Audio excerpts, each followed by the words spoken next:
Chicago শহর আজ ধ্বংসের মুখে। এক ভয়ানক নিউক্লিয়ার হামলার হুমকিতে কাঁপছে পুরো আমেরিকা। তবে এই বিপর্যয় থামানোর চাবিকাঠি লুকিয়ে আছে কয়েকদিন আগে বিধ্বস্ত হওয়া এক ট্রেনে ৩০০ লাশের মধ্যে। জাস্ট চিন্তা করো, সেই বিস্ফোরণে মারা যাওয়া একজনের মস্তিষ্ককে বিজ্ঞানীরা এক অদ্ভুত উপায়ে আবারও সচল করেছে। উদ্দেশ্য একটাই, মৃত ব্যক্তির স্মৃতি থেকে সেই খুনিকে চিনে নেওয়া। স্রেফ ৫ মিনিট সময় দাও, এই অবিশ্বাস্য রহস্য তোমার কাছে একদম পানির মতো পরিষ্কার হয়ে যাবে। তো চলো শুরু করি সোর্স কোড মুভি সে ভয়ানক মিশন, যার কেন্দ্রে আছে শন নামের এই রহস্যজনক লোক। তাকে দেখেই মনে হয় সে যেন কেবলই ঘুম থেকে জেগে উঠেছে। এরপর সে যখন চোখ খোলে তখন তার নিজের চারিপাশ দেখে শন পুরোপুরি থমকে যায়। তার কাছে মনে হচ্ছে সে নিজের শরীরে নেই এবং চারপাশের চেনা জগৎটা এক সেকেন্ডেই তার কাছে অচেনা হয়ে গেছে। এরই মধ্যে তার সামনে সিটে বসা ক্রিস্টিনা নামের মেয়েটা তাকে ধন্যবাদ জানিয়ে হুট করে কিছু একটা বলে। ক্রিস্টিনার এই সহজ ব্যবহার দেখে সে জাস্ট হা করে তার দিকে তাকিয়ে থাকে। মেয়েটা তাকে তার নিজের দেওয়া কোন এক পরামর্শের কথা মনে করিয়ে দেয়। শনের এমন অদ্ভুত চাহনি দেখে ক্রিস্টিনা একটু চিন্তিত হয়ে তার কুশল জানতে চায়। কথায় কথায় সে জানতে পারে যে তার নাম শন এবং সে পেশায় একজন শিক্ষক। এমন সময় তার পাশ দিয়ে যাওয়া এক মহিলা অসাবধানতাবশত তার হাতের কোক শনের জুতোয় ফেলে দেয়। এই ছোট্ট ঘটনাটা শনের মাথায় একদম ঢুকছে না, কারণ তার মনে শুধুই চলছে যুদ্ধক্ষেত্র আর হেলিকপ্টারের একটা দুর্ঘটনার স্মৃতি। ঠিক সেই মুহূর্তেই টিকিট চেকার তাদের সামনে এসে দাঁড়ালে শন নিজের পকেটে টিকিট খুঁজতে থাকে। তখন ক্রিস্টিনা শনের পকেটে হাত দিয়ে খুব সাবধানে টিকিটটা বের করে চেকারের হাতে তুলে দেয়। এখন অপরিচিত একটা মেয়ের এমন ঘনিষ্ঠ ছোঁয়ায় শন বেশ চমকেই ওঠে। চেকার চলে যাওয়ার পর ক্রিস্টিনা বেশ অবাক হয়ে তাকে জিজ্ঞেস করে যে আজ তোমার আচরণ কেন এত অদ্ভুত লাগছে। তখন শন আর নিজেকে চেপে রাখতে না পেরে নিজের পরিষ্কার গলায় বলে, আমি তোমাকে চিনিই না। শুধু সেটা না, আমার নামও শন নয়, আমার নাম ক্যাপ্টেন স্টিভেন্স। স্টিভেন্স মূলত ইউএসএস সেনাবাহিনীর একজন চৌকস পাইলট, যে আফগানিস্তানের একটা বিশেষ মিশনে নিযুক্ত ছিল। এখন ক্রিস্টিনা অবশ্য তার এসব কথা একদমই বিশ্বাস করে না, আর সে ভাবতে থাকে যে সে হয়তো মজা করছে। এরই মধ্যে স্টেশনে ট্রেন থামার ঘোষণা কানে আসতে স্টিভেন নিজের জায়গা থেকে উঠে পুরো ট্রেনের কামরাটা একটু ঘুরে দেখতে শুরু করে। সেখানে সে বেশ কিছু ছোটখাটো ঘটনা খুব মন দিয়ে লক্ষ্য করে, যেমন একটা ছেলের ধাক্কায় এক মহিলার হাত থেকে বেশ কিছু দরকারি কাগজপত্র পড়ে গেছে। ছেলেটার সাথে সাথে দুঃখ প্রকাশ করে সেই কাগজগুলো গুছিয়ে দিতেও সাহায্য করে। আর একটু এগিয়ে যাওয়ার পর পিছন থেকে ডাক শুনে স্টিভেন্স হুট করে ঘুরে তাকায়। সে দেখে একটু আগে সাহায্য করা ওই ছেলেটা অন্য একজনের ফেলে যাওয়া একটা কালো মানিব্যাগ তাকে ফেরত দিচ্ছে। এরপর ছেলেটা স্টেশনে নেমে গেলে সে তাকে জিজ্ঞেস করে যে সামনে আর কোনো স্টেশন আছে কিনা। ছেলেটা উত্তর দেয় যে সামনে আছে শিকাগো স্টেশন। এবার ট্রেন আবারও ঝড়ের গতিতে ছুটতে শুরু করে, কিন্তু স্টিভেনের ভিতরে এক অজানা আতঙ্ক দানা বাঁধতে থাকে। কিছুক্ষণ পরে যখন শিকাগো পৌঁছানোর অ্যানাউন্সমেন্ট হয়, তখন জানলা দিয়ে বাইরে তাকিয়ে স্টিভেন কি একটা দেখে ভীষণ চমকে ওঠে। সে ভয়ে ক্রিস্টিনাকে জিজ্ঞেস করে যে সেও কি জানলার বাইরে সেটাই দেখছে যা সে দেখতে পাচ্ছে। তবে ক্রিস্টিনা অবাক হয়ে জানায় যে সে তো কোনো অস্বাভাবিক কিছু দেখতে পাচ্ছে না। পুরো ব্যাপারটা স্টিভেন্সের কাছে কেমন যেন গোলমাল আর রহস্যময় মনে হয়। সে দৌড়ে কামরার ওয়াশরুমে ঢুকে পড়ে এবং আয়নায় নিজের চেহারা দেখে পুরোই থ হয়ে যায়, কারণ আয়নায় সে নিজে নয়, বরং তার চেহারার বদলে আছে এক অচেনা মানুষ। জাস্ট চিন্তা করো, নিজের শরীরের নিয়ন্ত্রণ হারানো এবং আয়নায় অন্য কাউকে দেখার অনুভূতিটা কতটা ভয়ানক হতে পারে। স্টিভেন্স নিজের পকেট হাতড়ে একটা মানিব্যাগ পায় এবং সেটা খুলেও সে দেখতে পায় যে এই লোকের নাম শন ফ্যান্টেশ এবং পেশায় সে একজন স্কুল টিচার। নিজের সাথে ঘটা এই কাহিনী মোটেও বুঝতে না পেরে স্টিভেন্স দ্রুত ওয়াশরুম থেকে বেরিয়ে আসে। বাইরে আসতেই সে দেখে ক্রিস্টিনা বেশ চিন্তিতভাবে তার জন্য দরজায় দাঁড়িয়ে আছে। স্টিভেন্সের এমন পাগলামি দেখে ক্রিস্টিনা তাকে শান্ত হওয়ার অনুরোধ করে এবং জানায় তারা পরের স্টেশনে নেমে যাবে। কিন্তু ঠিক তার আগেই এক বিশাল বিস্ফোরণে পুরো ট্রেনটা তাসের ঘরের মতো ভেঙে পড়ে। চারিদিকে শুধু আগুনের লেলিয়ান শিখা আর আর্তনাদ ছাড়া কিছুই শোনা যায় না। মোট কথা এক নিমিষে ট্রেনের সব যাত্রীর সাথে স্টিভেন্সের অস্তিত্ব মাটির সাথে মিশে যায়। তবে এখানেই সব শেষ নয়, বরং এই ধ্বংসস্তূপ থেকে শুরু হয় এক নতুন রহস্যময় অধ্যায়ের। এর পরের সিনে আমরা দেখতে পারি স্টিভেন্সের জ্ঞান ফিরে এসেছে। সে নিজেকে একটা ঘুটঘুটে অন্ধকার ঘরের ভিতরে আবিষ্কার করে। এখানে এক যান্ত্রিক নারী কণ্ঠে তাকে বারবার স্ক্রিনে আসা মেসেজের উত্তর দেওয়ার জন্য অনুরোধ করতে থাকে। এখানে একটা বিষয় খুব ভালো মতো খেয়াল করার মতো, যে এই জায়গাটা কেউ তাকে আর শন বলে রাখছে না, তারা সবাই তাকে আসল সামরিক পদবি ক্যাপ্টেন স্টিভেন্স বলে ডাকছে। সেই নারী কণ্ঠে স্টিভেন্সকে একের পর এক কঠিন প্রশ্ন করতে থাকে, যা তাকে আরো বেশি বিভ্রান্ত করে দেয়। একসময় স্টিভেন্সের সামনে থাকা একটা ছোট্ট মনিটরে ওই মহিলার অস্পষ্ট ছবি ফুটে ওঠে। স্টিভেন যখন তার পরিচয় জানতে চায়, তখন মহিলাটা জানায় যে তারা আগে থেকেই পেশাগতভাবে একে অপরকে চেনে। স্টিভেন্স এটা শুনে বেশ অবাক হয়, কারণ তার স্মৃতিতে এই মহিলার কোনো অস্তিত্বই নেই। এদিকে সে যাতে কিছু মনে করতে পারে, সের জন্য গুডউইন নামে সেই মহিলাটা মনিটরের কাছে আরো এগিয়ে আসে। স্টিভেন্স তখন নিজের স্মৃতির উপরে অনেক জোর দেয় যাতে সে আগের ঘটনাগুলো মনে করতে পারে। সে বলতে থাকে তার শুধু এটাই মনে আছে যে সে একটা জরুরি মিশনে হেলিকপ্টারে যাচ্ছিল, কিন্তু এরপরেই হুট করে ট্রেনের কামরায় তার চোখ খোলে এবং সেই অদ্ভুত জায়গায় বন্দী হয়ে পড়ে। এবার স্টিভেন্স যখন পুরো ব্যাপারটা খোলাসা করতে বলে, তখন গুডউইন তাকে জানায় যে সে এখন বিলগার্ড ক্যাসেল নামের একটা নিরাপদ জায়গায় আছে।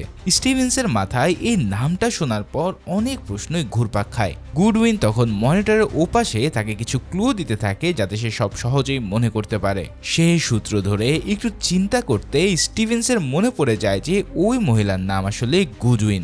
এছাড়াও তার পিছনে একটা রহস্যময় লোককে দেখা যায়। সেই লোকটা সেখান থেকে চলে যাওয়ার পর স্টিভেন্স হুট করে গুডউইনকে তার বাবার কথা জিজ্ঞেস করে।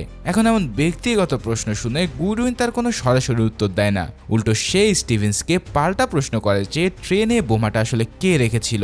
এর উত্তরে স্টিভেন্স জানায় কিসের বোমা, আমি এইসব ব্যাপারে কিছুই জানি না। তখন গুডউইন তাকে নির্দেশ দেয় যে সে যেন আবারও মিশনে ফেরত যায় এবং কে ওই বোমাটা রেখেছিল সেটা সে খুঁজে বের করে। এই সব কথা স্টিভেন্সের মাথার উপর দিয়ে যেতে থাকে। সে ভাবতে থাকে সে আবারও কিভাবে সেই পুরাতন স্মৃতিতে ফিরে যাবে। তখন গুডউইন তাকে ভালো মতো মনে করিয়ে দেয় যে শনের হাতে আগের বারের মতোই ঠিক 8 মিনিট সময় থাকবে, আর এই 8 মিনিটের মধ্যেই তাকে বের করতে হবে কে সেই বোমা বিস্ফোরণকারী। স্টিভেন্স এবার প্রচন্ড রেগে যায়। সে কিছু একটা বলতে যাবে, আর ঠিক সেই মুহূর্তেই সে আবারও নিজেকে ট্রেনের কামরায় আবিষ্কার করে। এবারও ঠিক আগের বারের মতন সবকিছু একে একে ঘটতে থাকে। তার সামনে সিটে বসা ক্রিস্টিনা আবারও তাকে ধন্যবাদ জানায়। পাশ দিয়ে চলে যাওয়ার সময় সেই মহিলা শনের জুতোর উপরে আবারও কোক ফেলে। সবকিছু হুবহু একই থাকলে এবার একটা ছোট্ট পরিবর্তন ঘটে, যা স্টিভেন্সকে কিছুটা অবাক করে দেয়। ক্রিস্টিনা এবার নিচ থেকে টিস্যু বের করে শনের জুতোটা খুব যত্ন সহকারে মুছে দিচ্ছে। স্টিভেন্স নিজের ঘড়িতে এবার 8 মিনিটের একটা টাইমার সেট করে বোমা খোঁজার কাজ শুরু করে দেয়, কেন সে অনেকক্ষণ ধরে চিন্তা করছে যে তার সাথে আসলে কি হচ্ছে। কিন্তু তার চেয়েও বড় কথা হলো এই মুহূর্তে তাকে যে মিশন নামক শব্দটা বলা হয়েছে সেটাই ফলো করতে হবে। তাই সে এবার সে বোম খোঁজার কাজে মনোযোগ দেয়। সে এবার মনে করতে থাকে যে আগের বার বিস্ফোরণটা ঠিক ট্রেনের কোন দিকে হয়েছিল। তখন তার মনে পড়ে আগের বারের ট্রেনের বিস্ফোরণ হয় পিছনের দিকে, আর সেই অনুসারে সে দ্রুত পিছনের দিকে যায়। এরপর পিছনের একটা ওয়াশরুমে গিয়ে একটু তল্লাশি করতেই পেয়ে যায় সেই বোমাটি। স্টিভেন্সের মনে হয় গুডউইন হয়তো ভার্চুয়ালি তার সাথে যুক্ত আছে, তাই সে তাকে বলে আমি বোমটা পেয়েছি, এবার বলো কিভাবে নিষ্ক্রিয় করব। তবে ওপার থেকে কোনো সাড়া না পেয়ে সে ওই বোমাটাকে ওভাবেই রেখে ওয়াশরুম থেকে বেরিয়ে আসে। তবে বাইরে এসে সে দেখতে পায় অনেক যাত্রী মোবাইল বা ল্যাপটপের মতো ইলেকট্রনিক্স জিনিসপত্র ব্যবহার করছে।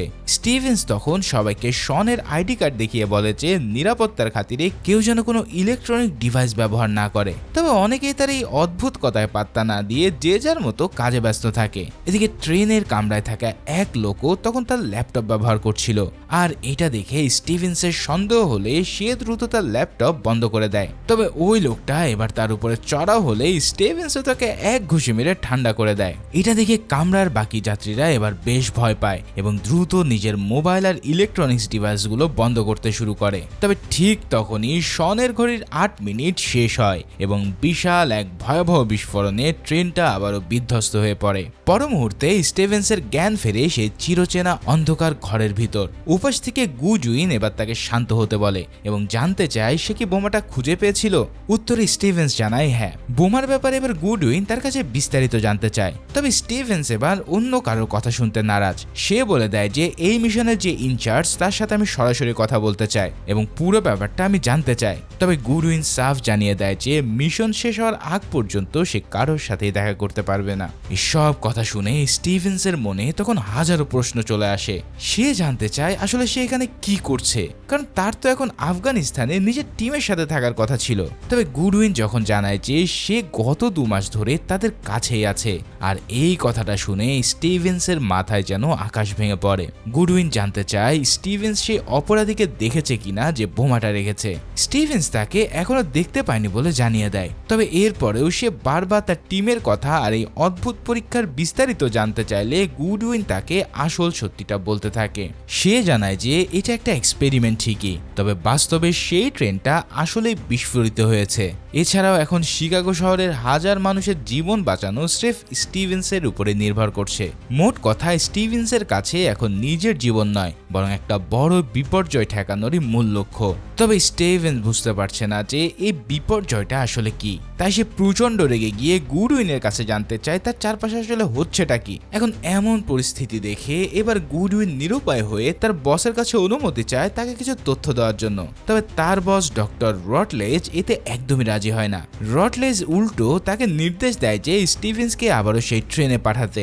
এরপর কিছু জরুরি নথি দেখে গুডউইন জানায় যে আজকে সকালে একটা বড় খবর পাওয়া গেছে। খবর অনুযায়ী সকাল 7:48 শিকাগোর বাইরে একটা যাত্রীবাহী ট্রেনে ভয়াবহ বিস্ফোরণ হয়েছে।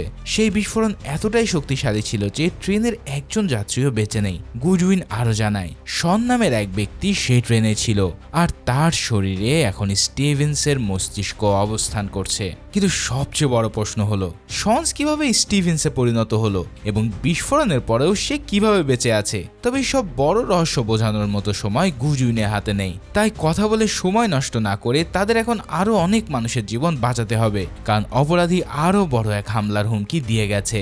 গুডউইন আবারও বোমের কথা জিজ্ঞেস করলে স্টিভেন্স জানায় যে বোমটা ওয়াশরুমের ভেন্টিলেশনে রাখা আছে।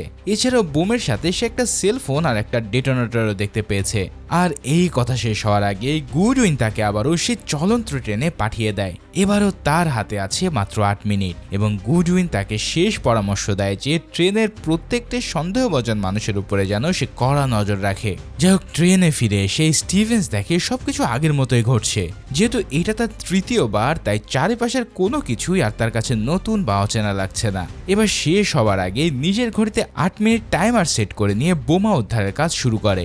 এমনকি পাশ দিয়ে যাওয়ার সময় সে মহিলাকে আগে ভাগেই সাবধান করে দেয় যাতে তার জুতোর উপর আর কোনো কোক না পড়ে। এছাড়াও টিকিট চেকার কাছে এলে স্টিভেন্স তাকে জিজ্ঞেস করে যে ট্রেনের কাউকে তার সন্দেহজনক মনে হচ্ছে কিনা। তবে চেকার উল্টো সোজা সাপটা জানিয়ে দেয় যে ভাই, আমার তো তোমাকেই সবচেয়ে বেশি অদ্ভুত লাগছে।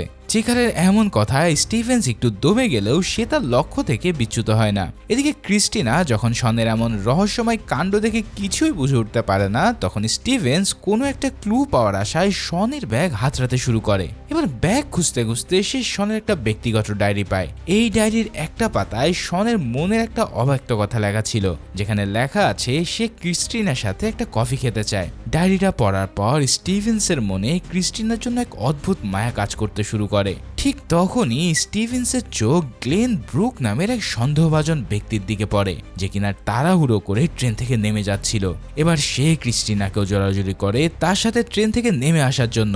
ক্রিস্টিনা প্রথমে যেতে না চাইলেও শনের অনুরোধে সে শেষ পর্যন্ত ব্যাগপত্র নিয়ে প্ল্যাটফর্মে নেমে আসে।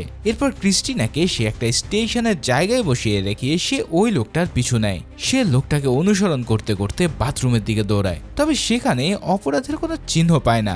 এরপর লোকটির পিছনে পিছনে সে স্টেশনের বাইরে চলে আসে এবং দেখে লোকটা দূরের একটা বেঞ্চে একা বসে আছে।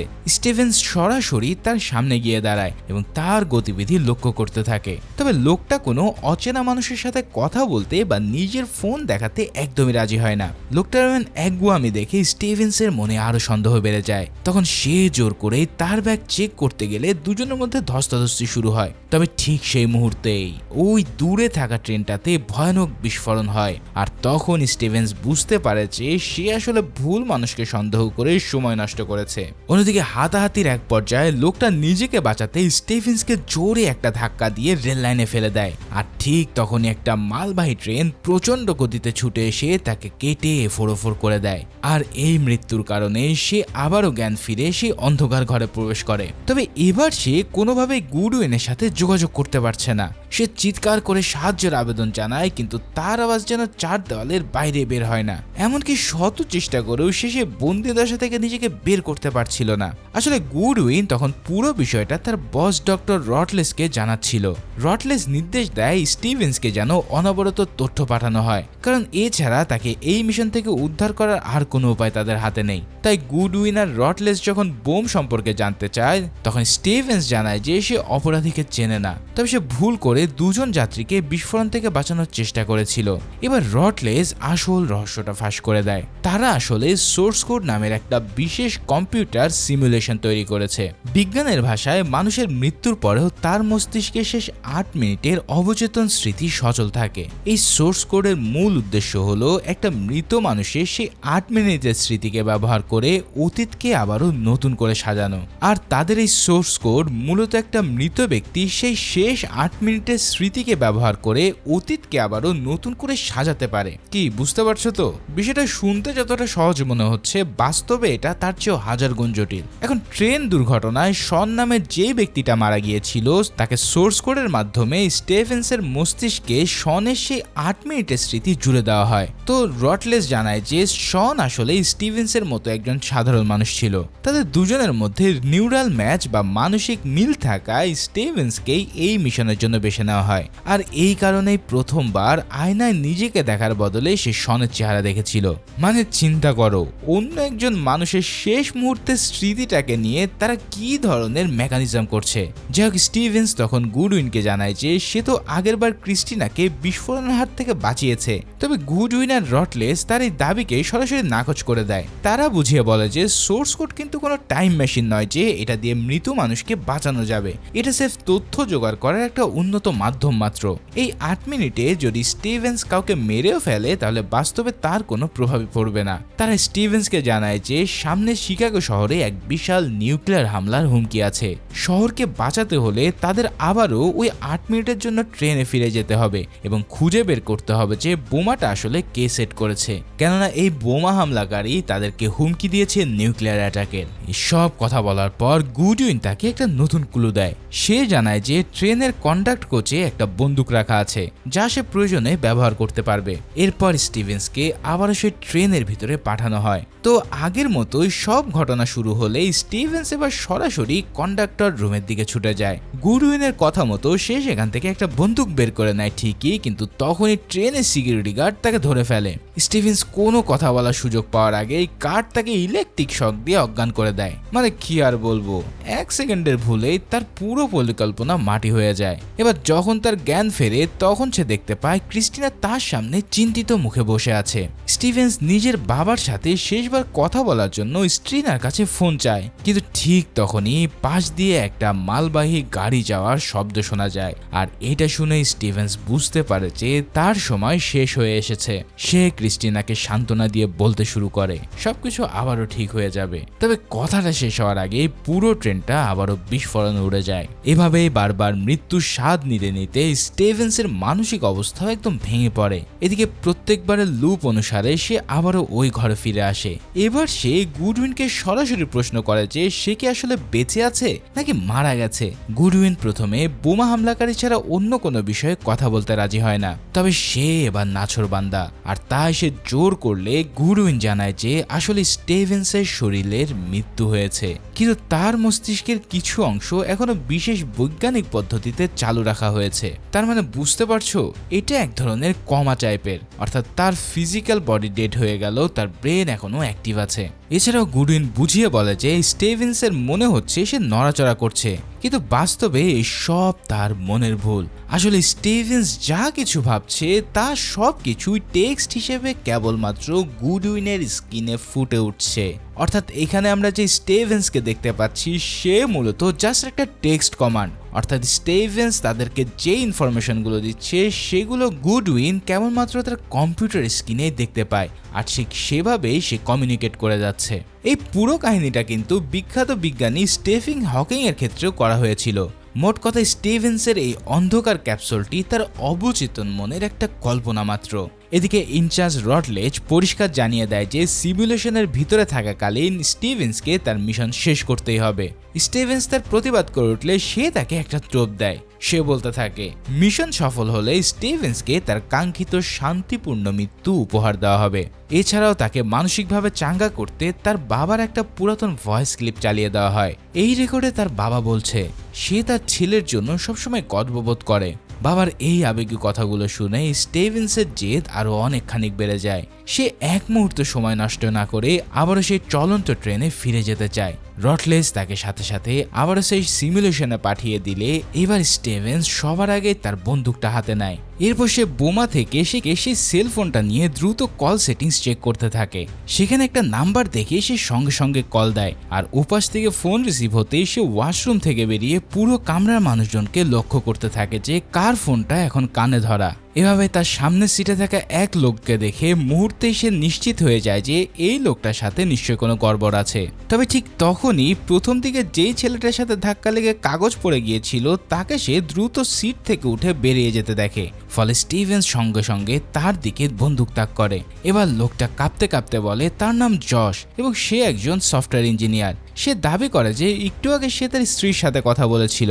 এরপর জশ নিজেকে প্রমাণ করার জন্য স্টিভেন্সকে আবারও সে নাম্বারে ফোন দিতে বলে, আর এখানেই পুরো বিষয়টা উল্টে যায়। স্টিভেন্স আবারও কল দিতে জশের কাছে কোনো ফোনই বাজে না, বরং ট্রেনের বাইরে দাঁড়িয়ে থাকা আর একটা লোকের ফোন বেজে ওঠে। তখন স্টিভেন্স বুঝে যায় যে সে ভুল মানুষকে ধরেছিল, তাই সে আর এক সেকেন্ড নষ্ট না করে ওই লোকটার পিছনে দৌড় দেয়। এভাবেই তার মাথায় আগের একটা দৃশ্য এবার পরিষ্কার হয়। শুরুতে যে ছেলেটা পড়ে যাওয়া পার্স ফেরত দিতে গিয়েছিল আসলে সেই পার্সের মালিক ছিলই আসল বোমবার। স্টিভেন্স তখন দেখতে পায় ছেলেটা পাশের কামরায় ঢুকে গোপনে কিছু একটা ফেলে ট্রেন থেকে নেমে গেছে।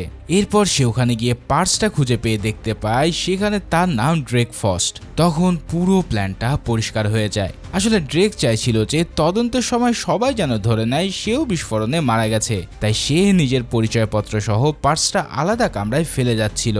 তবে স্টিভেন্স ট্রেন থেকে নামতে গেলেই বিপত্তি শুরু হয়। ট্রেনের দরজা লক হয়ে গিয়ে ট্রেন চলতে শুরু করে। তখনই সে ইমার্জেন্সি ব্রেক টেনে দ্রুতই বাইরে ঝাঁপ দেয় এবং মারাত্মকভাবে আঘাতপ্রাপ্ত হয়। তারপর সে আহত শরীর নিয়ে দৌড়াতে গেলে দেখতে পায় ড্রেক ততক্ষণে বাইরের একটা সাদা ভ্যান নিয়ে পালিয়ে যাচ্ছে। ঠিক সেই সময় স্টিভেন্স তাকে থামিয়ে বোম থেকে খোলা সেই সেলফোনটা দেখায়। এরপর সে জানতে চায় ড্রেক এই ফোনটা চিনতে পারছে কিনা। তবে ড্রেক একদম শান্ত মুখে সব অস্বীকার করতে থাকে। এরপর স্টিভেন্স তাকে ওয়ালেট বের করতে বললেই ড্রেক পুরো অবাক হয়ে যায়, কারণ স্টিভেন্স এত কিছু জানলো কিভাবে সেটা সে বুঝতেই পারছে না। তখন ড্রেক তার ভ্যানের দরজা খুললেই দেখা যায় সেখানে রয়েছে আরো একটা শক্তিশালী বোমা। কিন্তু ঠিক তখনই সেখানে ক্রিস্টিনা চলে আসলে ড্রেক মুহূর্তের মধ্যে বন্দুক তুলে প্রথমে স্টিভেন্সকে এবং তারপর ক্রিস্টিনকে গুলি করে পালিয়ে যায়। তবে পালিয়ে যাওয়ার আগে সে স্টিভেন্সকে বলে পৃথিবী এখন নরকে পরিণত হয়েছে, আর এই নরককে আবার পৃথিবীর মতো বানাতে হলে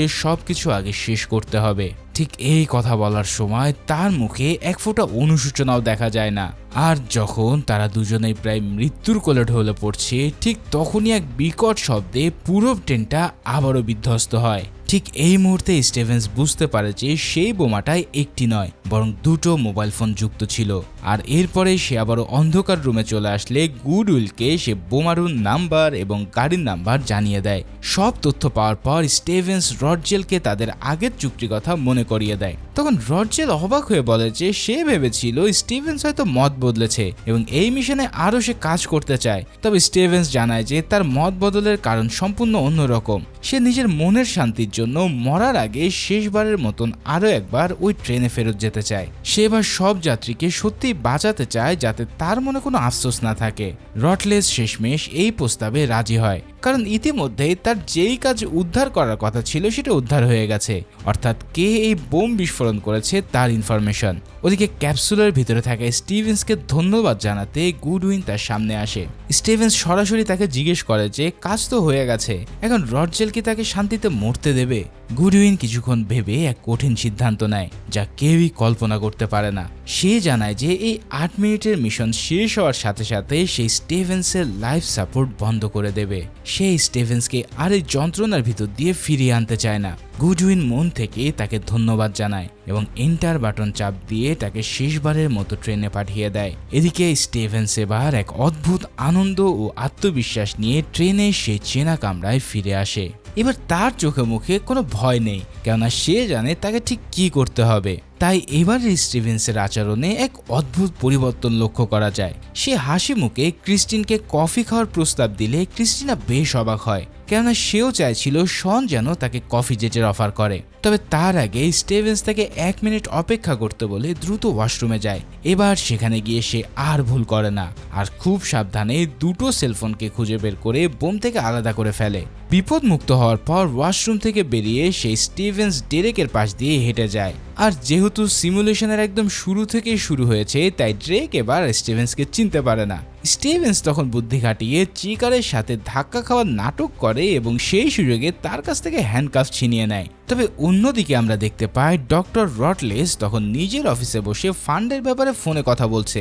তার মূল লক্ষ্য হলো আরও বেশি টাকা জোগাড় করা, যাতে আগামী 1 বছরের মধ্যে অন্তত 8টি এই ধরনের মেশিন নিয়ে কাজ শুরু করা যায়। গুডউইন সেখানে এলে সে দেখে যে রটলেস দম্ভ করে ফোনে বলছে যে তার জন্যই আজ অনেকগুলো প্রাণ বাঁচতে সক্ষম হয়েছে। এখানে স্টিভেন্সের পুরো কৃতিত্বটা সে নিজের নামে নিয়ে নিচ্ছে, আর এটা দেখে গুডউইনের মনে একটা ঘৃণা জন্মাতে থাকে। কিন্তু এরপর ফোন শেষ করে রটলেস গুডউইনকে এমন এক নিষ্ঠুর নির্দেশ দেয় যা শুনলে যে কোনো মানুষের রক্ত হিম হয়ে যাবে। সে বলে স্টিভেন্সের সব স্মৃতি মুছে ফেলে তাকে আবারও সিমুলেশন শুরু করতে বলো। গুডউইন অবাক হয়ে তাকে মনে করিয়ে দেয় সে তো স্টিভেন্সকে কথা দিয়েছিল যে মিশন শেষে তাকে শান্তির মৃত্যু দেবে, কিন্তু রটলেস সোজাসুজি জানিয়ে দেয় যে যেই লোক আজ হাজার হাজার মানুষের প্রাণ বাঁচিয়েছে সে ভবিষ্যতে কোটি মানুষের প্রাণ বাঁচাতে পারে। তাই স্টিভেন্সের মতো দক্ষ একজনকে তারা কোনোভাবে হাতছাড়া করবে না। মোট কথা রটলেজের কাছে স্টিভেন্স কোনো মানুষ নয়, বরং স্রেফ দামি একটা সফটওয়্যার। এদিকে ট্রেনের ভিতরে স্টিভেন্স এবার খুব ঠান্ডা মাথায় একটা কাজ করে। সে ড্রেকের পায়ের কাছে সে বোম থেকে খুলে আনা সেলফোনটা ফেলে দেয় আর মুহূর্তের মধ্যে তার হাতে হাত কড়া পরিয়ে দেয়। তারপর শেষ তাকে সব খুলে বলে যে সে ইতিমধ্যে জেনে গেছে ড্রেকই হলো এই মাস্টার মাইন্ড। নিজের চোখের সামনেই সব কিছু দেখে ড্রেক তো একদম পাথর হয়ে যায়। সে নিজেও বুঝতে পারছে না যে তার এই গোপন প্ল্যান সে আগে থেকে জানলো কি করে, অথচ সে তো আর জানে না যে স্টিভেন্স ইতিমধ্যেই 8 বার ঘুরে এসে তার এই হাল করেছে। ওদিকে 8 মিনিটের সেই সময়সীমা প্রায় শেষ হয়ে আসে। স্টিভেন্স এবার ড্রেকের ফোনটা হাতে নিয়ে তার বাবাকে কল দেয়। বহুদিন পর ওপাশ থেকে বাবার কণ্ঠ শুনে স্টিভেন্সের চোখ ভিজে আসে। সে নিজের আসল পরিচয় না দিয়ে তার বাবার কাছে বলে যে সে স্টিভেন্সের একজন সহকর্মী। বাবার সাথে শেষবার কথা কাটাকাটির পর স্টিভেন্সের মনে যে অপরাধ বোধ ছিল আজ সে তার জন্য ক্ষমা চায়। ওপাশ থেকে তার বাবা বলতে থাকে সে কিছুই চায় না, শুধু তার ছেলেকে একবার ফিরে পেতে চায়, কেননা সে বলতে চায় সে তাকে কতটা ভালোবাসে। স্টিভেন্স বুঝতে পারে তার সময় একদম শেষ, তাই সে নিজের কান্না চেপে রেখে তার বাবাকে নিজের শরীরের যত্ন নিতে বলে ফোনটা কেটে দেয়। এরপর একদম শান্ত মনে সে মৃত্যুর জন্য মানসিকভাবে তৈরি হতে থাকে, কেননা সে জানে যে ইতিমধ্যেই হয়তো গুডউইন তার লাইফ সাপোর্ট শেষ করে দেবে আর তার এই মিশন চিরতরে বন্ধ হবে। কিন্তু এদিকে গুডউইন ফাঁকা অফিসে সে যান্ত্রিক চেম্বারটার সামনে গিয়ে দাঁড়ায় যেখানে স্টিভেন্সকে রাখা হয়েছে।